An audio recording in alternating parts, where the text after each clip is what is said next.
माणसाने माणसाशी माणसा सम वागणे.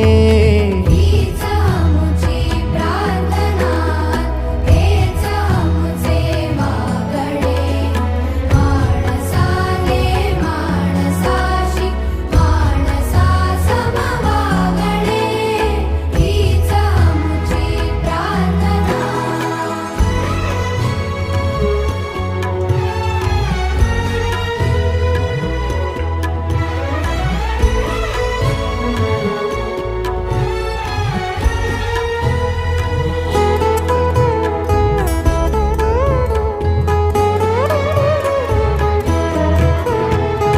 धर्म जाती प्रांत भाषा द्वेष सारे संपू